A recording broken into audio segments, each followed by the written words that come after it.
What is going on, guys? How y'all doing today? I am back and we finally have the Amazing Spider-Man Renew Your Vows issue 3, and this is pretty much the most long-awaited comic going.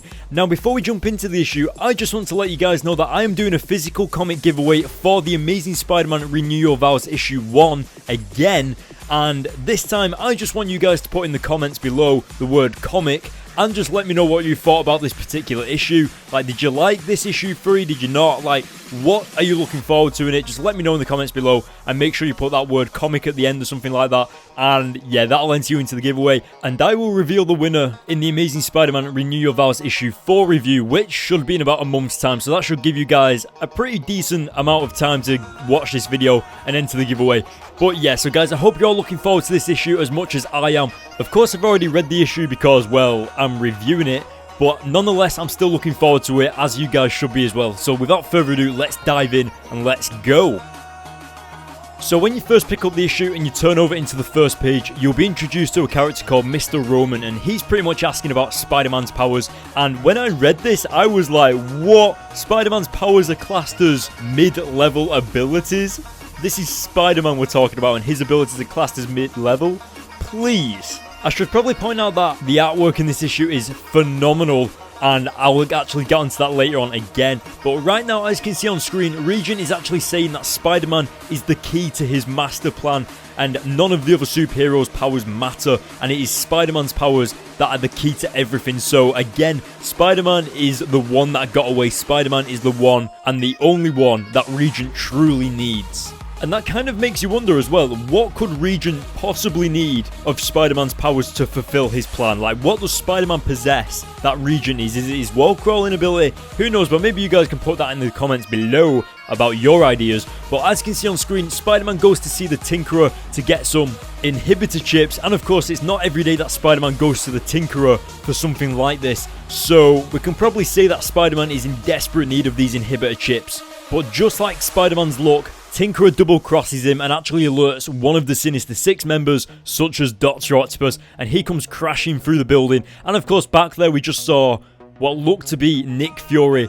And something very interesting actually came out of his appearance in this comic, and it was the fact that he thought Spider-Man was a coward for leaving the Avengers, when in reality, Spider-Man didn't leave the Avengers for dead. He left the Avengers to go and save Mary Jane from Venom back in Renew Your Vows issue 1. So Nick Fury's got it completely wrong right here, and it seems like he blames Spider-Man for the Avengers' death. So that's going to be interesting to see that come out later on in the series. However, it does seem that Spider-Man has changed a little bit, because as you can see, he's just completely merciless against Otto Octavius right here. He rips off his tentacles and beats the living crap out of him, and he could have killed him for all we know. What I honestly loved about this was just how arrogant Dr. Octopus was and just how big-headed he was. I mean, thinking that he was the greatest villain of all time against Spider-Man is absolutely ridiculous, but that is just how Dr. Octopus thinks of himself. We also get an appearance from the rest of the Sinister Six and my specific favourite villain, Mysterio. Kraven also discovers that Spider-Man must have a child, especially because he's shown up at the school where the kids were, and that of course means grave danger to the rest of Peter's family, especially his daughter Annie. Now, as you can see on screen, Mary Jane is putting Annie to bed, and she reveals that they've never really spoken about Peter being Spider-Man. Mary Jane's just told Annie that he's pretty much used to be a hero, and that's it. And this is what I'm talking about, just how phenomenal that artwork is, just how the art kind of depicts what Spider-Man has gone through over the years, losing Uncle Ben, having to go through the death of Gwen Stacy, and of course, partially giving up being Spider-Man. And I think what's so awesome about the Renew Your Vows comics is that it really keeps an emotional depth to the writing. You know, like where Mary Jane was telling Annie that Peter never lost when he was fighting as Spider-Man. In reality, he did, because he lost Uncle Ben, he lost Gwen Stacy, he nearly given up being Spider-Man, he's nearly lost Mary Jane countless times, and, well, actually, now he's lost the Avengers as well. So, Peter's probably been through more heartbreak in his life than any normal person would have, and that's pretty emotional right there. Because of the recent discovery to do with Spider-Man possibly having a child, Regent has called some kind of check over all the children and all the parents, and obviously whoever doesn't turn up will of course be Spider-Man and everyone like that. So Spider-Man, Peter Parker, Mary Jane and Annie all turn up to wipe them out of the system to make sure that they aren't detected. And of course, they use those inhibitor chips to mask their powers from these guys. And whilst they're there, this other family actually get detected and start becoming detained by these officers. Now, what this means is this kid and obviously the father, they think that the father of this kid that's been captured is Spider-Man. And of course, they think that the kid is Spider-Man's son or child. They don't know that Spider-Man's kid is a girl. They don't know that Spider-Man has a daughter. They just know that he has a child. So when this family get detected, they instantly think that that's Peter Parker Spider-Man and of course his kid and all that. Now, one of the greatest moments that has come out of this series so far is that Annie and Mary Jane talk Peter into fighting for this family. So instead of staying in the shadows, instead of staying low-key, Mary Jane and Annie persuade Peter to be the hero and to stand up for what's right and go out there and fight these villains, fight against Regent, and of course that's Spider-Man and his family against everyone. And it is just awesome, the entrance that Spider-Man makes. He webs the bomb to Hobgoblin's hand and then makes a quick joke.